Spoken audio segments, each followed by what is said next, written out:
السلام علیکم.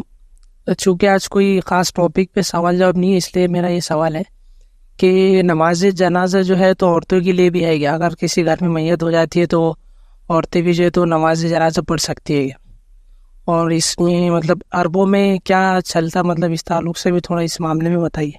میں نے سوال کیا کہ عورتیں نماز جنازہ پڑھ سکتی ہے کیا، اور عربوں میں کیا ہوتا ہے؟ دیکھیے عربوں کے اندر کیا ہوتا ہے میں تو اس تعلق سے نہیں جانتا، سوائے اس کے کہ وہاں ہر مسجد میں عورت آ سکتی ہے، تو جہاں نماز جنازہ ہوتی ہے تو عورتیں مرد سب پڑھتے ہیں، وہاں تو کوئی ایشو نہیں ہے، وہاں وہ کامن ہے. لیکن اس سے ہٹ کر نبی اکرم صلی اللہ علیہ وسلم کی وفات کی جو واقعات ہم کو ملتے ہیں، اس سے ہم کچھ چیزیں سمجھ سکتے ہیں. نماز جنازہ سب پڑھ سکتے ہیں، یاد رکھیے، مرد بھی پڑھ سکتے ہیں، بچے بھی پڑھ سکتے ہیں، عورتیں بھی پڑھ سکتے ہیں. اگر مسجد میں آ کے انتظام میں ہو رہا ہے تو مسجد میں عورتیں بھی جائیں اور نماز جنازہ پڑھیں. یہ کتنی افسوس کی بات ہے ہمارے ملک عزیز کے اندر کہ میت کو ہر قسم کی دعا دے رہے ہیں، لیکن وہ دعا جو ثابت ہے سنت سے، نماز جنازہ دعا ہے، وہی نہیں کر پاتے ہماری عورتیں. باقی ساری دعائیں کر رہی، پتہ نہیں کب کب جا کے کر رہی، اگربتیاں لگا کے کر رہی، موم بتیاں لگا رہی، یہ نہیں کر رہی جو کرنا ہے. کتنی تعجب کی بات ہے نا. کیوں؟ تو ہمارے مولوی نے بول دیا کہ عورت کا مسجد میں آنا فتنہ ہے. اب اس لیول تک یہ فتنہ ہے کہ آپ کو کیا بتاؤں. میں ایک مسجد میں نماز کو جاتا ہوں، وہاں لوگ مسائل لے کر آتے ہیں جھلاق کے، نکاح کے، اور حالت یہ کہ جب نماز کے اذان ہوتی ہے نماز آپ کو لٹرلی ایک مولوی آتا ہے، عورتوں کو باہر جاؤ. باہر کر سکتے آپ عورتوں کو، طریقہ بھی تو ہوتا ہے یار، کچھ طریقہ.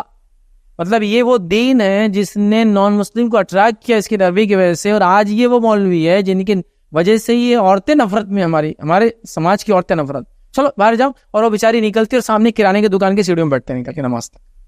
مطلب اچھوت ہو گئی، سور ہو گئی، جانور ہو گئی، کیا ہوگی نہیں پتا کہ اس کو نکلنا ضروری ہے. تو مولوی فتنہ ہے اس کے لیے یا وہ فتنہ مولوی کے لیے، مجھے سمجھ میں نہیں آ رہا. حالانکہ وہ بیچاری پوری پردے میں، اب یہ کیا اسکیننگ کر کے دیکھ کے فتنہ سمجھ رہا ہے اس کو، مجھے نہیں معلوم.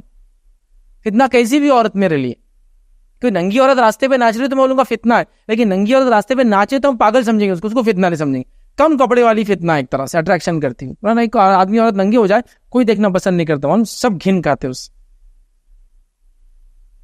لیکن یہ فتنے کے نام پہ ڈکلیئرڈ ہے، تو نمازوں میں نہیں آئی تو اب نماز جنازہ تو سیکنڈ کیس ہو گیا. تب کیا کر سکتے ہیں آپ؟ گھر پہ بھی پڑھ سکتے ہیں بھائی. نماز کی وہی شرائط ہے نماز جنازہ کی جو عام نماز کی شرائط ہیں، غسل سے ہونا، وضو سے ہونا، وہ سب چیزیں ہیں، ٹھیک ہے، وہ آپ کریں. اور میت کو جب غسل دے دے، جب رکھے، تو عورتیں وہیں نماز پڑھ لیں. عورتیں اپنی پڑھ سکتی، مطلب ملٹیپل عورتیں آئے اپنی نماز پڑھیں اور چلی جائے. نبی اکرم صلی اللہ علیہ وسلم وفات ہوئی، آپ کو رکھا گیا، کمرہ چھوٹا تھا. روایتوں میں آتا ہے کہ بچوں نے نماز جنازہ پڑھی، مردوں نے نماز جنازہ پڑھی، عورتوں نے بھی نماز جنازہ پڑھی تھے. مرد آ رہے تو انڈیویجولی پڑھ کے جا رہے، عورتیں آتی انڈیویجولی پڑھ کے جا رہی تھی. ہم کیا کر سکتے ہیں؟ وہ آدمی وہاں گھر میں آپ کے، آپ عورتوں کو نماز جنازہ پڑھنا وہیں پڑھ لیں. نماز جنازہ بہت آسان چیز ہے، کیسا پڑھتے ہیں میرا آلریڈی ریکارڈڈ لیکچر ہے. مرد کا لاش ہے